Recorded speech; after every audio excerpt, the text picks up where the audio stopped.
Olá, gente. Professor Valmir Arruda, aqui do IFCE, faço parte da diretoria colegiada do Sindice e hoje eu queria conversar um pouquinho com vocês sobre a chegada do Camilo Santana, né, nosso ministro da Educação, que é nosso conterrâneo aqui do Ceará e que resolveu chegar na greve, né, resolveu aí agir mais fortemente dentro da greve. Vamos ver o que foi que ele fez. Bom, gente, estou aqui ao lado da ministra. Nós encerramos agora uma reunião onde nós discutimos sobre as nossas universidades e institutos federais.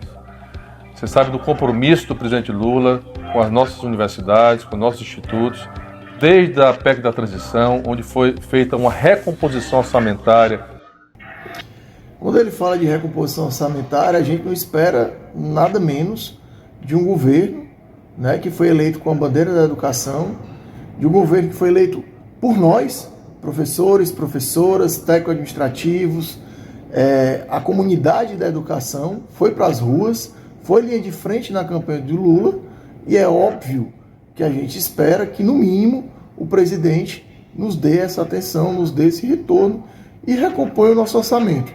Nunca é demais lembrar que, em 2024, por exemplo, o nosso orçamento para os institutos federais é menor do que o de 2014. E isso não é disputa de narrativa, isso é um fato. Mas vamos ver o que é que ele continua dizendo. No ano passado, recomposição das bolsas de pesquisa, tanto com recursos na CAPES como no CNPq, pela importância da pesquisa no país.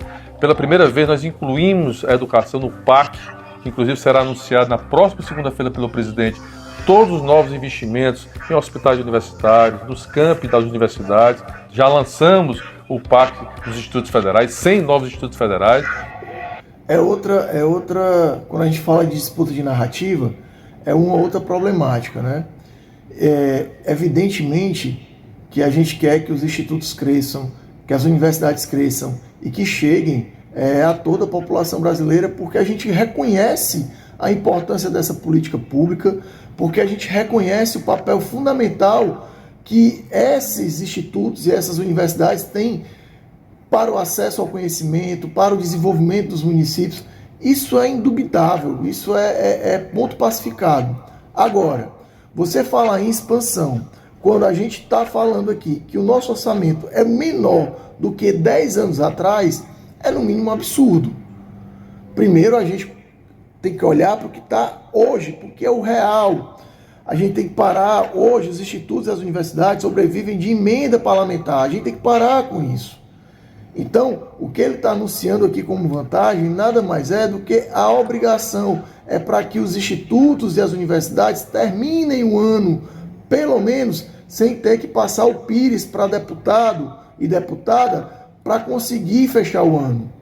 Então, me desculpe, mas essa fala do Camilo é muito ruim, porque ele está fazendo o que já era para ter sido feito, que é a recomposição do orçamento. Mas vamos lá.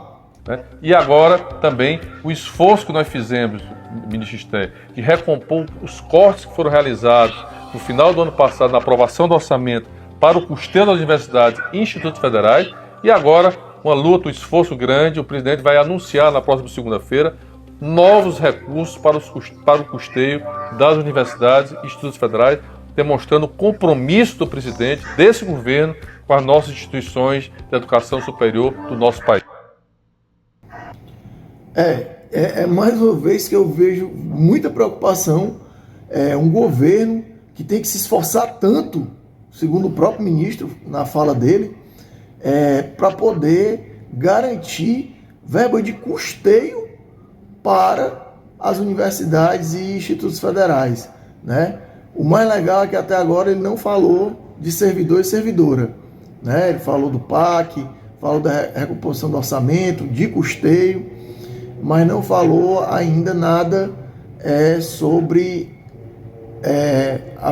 o professor e a professora, sobre o técnico administrativo, sobre quem de fato faz com que a política pública funcione. Mas vamos lá. É isso, ministro Camilo. Eu acho que é muito importante dizer que esse pleito tinha vindo já na mesa de negociação, a gente já tinha se comprometido em conseguir uma ampliação do custeio das universidades. Recomposição orçamentária, né? Lembrando os nossos 3 pontos de reivindicação, né? Nossos 3 pontos macros: recomposição, reestruturação e revogaço. Esse revogaço ninguém nem fala, mas estão falando aí desse novo orçamento, né? Vamos lá, vamos continuar olhando aqui. Os institutos ainda esse ano, e a gente vai conseguir atender. O presidente Lula vai anunciar na próxima segunda-feira, e eu quero dizer aqui do esforço do ministro para justamente fazer esse aumento, né? Foi uma discussão nossa, de todo o governo, para que a gente sabia que era importantíssimo ter mais uma recomposição do custeio, além do que já foi feito para evitar o corte que tinha sido feito no Congresso. Então, parabéns, ministro Camilo, acho que é super importante, vai ser uma coisa importantíssima para as universidades e institutos federais do Brasil. A gente tem que fazer uma reflexão muito séria, muito honesta, né? Dessa parabenização. Que esforço sobre-humano é esse que um governo tem que fazer, que um governo que defende a educação, que traz a sua educação como pauta prioritária, que tem que fazer para garantir o custeio dessas universidades e dos institutos federais, né? Então, assim, me causa estranheza esse tipo de discurso, esse tipo de narrativa, que é o quê? Está se esforçando tanto que agora a gente tem que se sensibilizar e voltar a trabalhar nas condições precárias que nós temos. A gente tem que voltar a trabalhar com o teto caindo, com piscina quebrada, com laboratório sem insumo, sem material, com pouquíssimas bolsas e pouquíssimos recursos para pesquisa, com pouquíssimos recursos para extensão.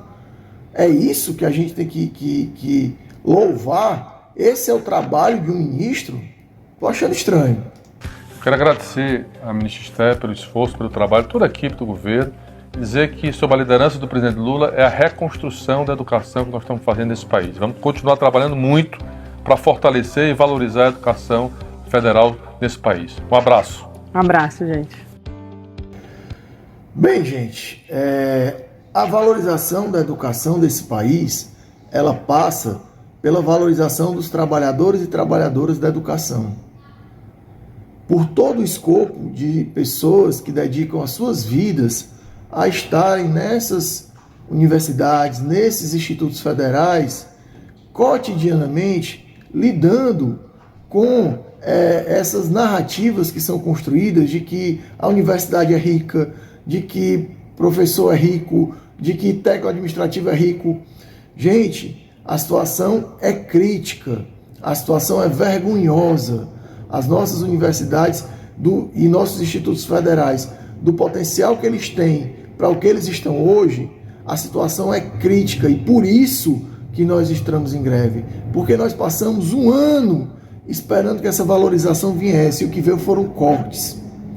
Ou vocês acham que essa luta toda que o Camilo está falando viria se não estivesse tendo a greve? Vocês acham mesmo que viria?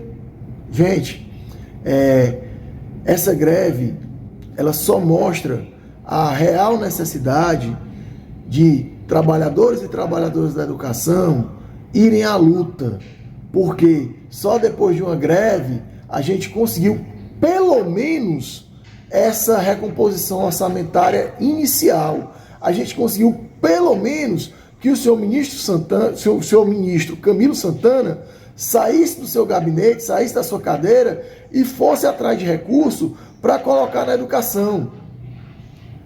Porque, amigos e amigas, nós estamos em greve pela defesa dessa política pública chamada Institutos Federais, pela defesa dessa política pública chamada universidade.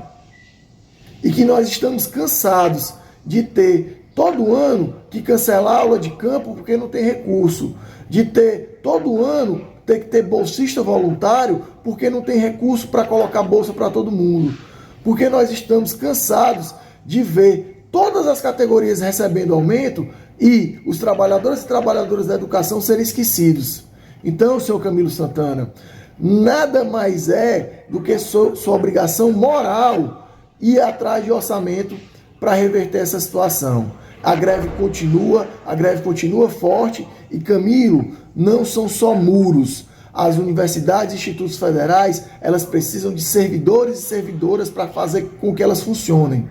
Então, não adianta nada a gente ajeitar a estrutura se a gente não respeitar a esses trabalhadores e essas trabalhadoras. Vamos continuar em greve, vamos para a luta, porque só a luta muda a vida. Muito obrigado.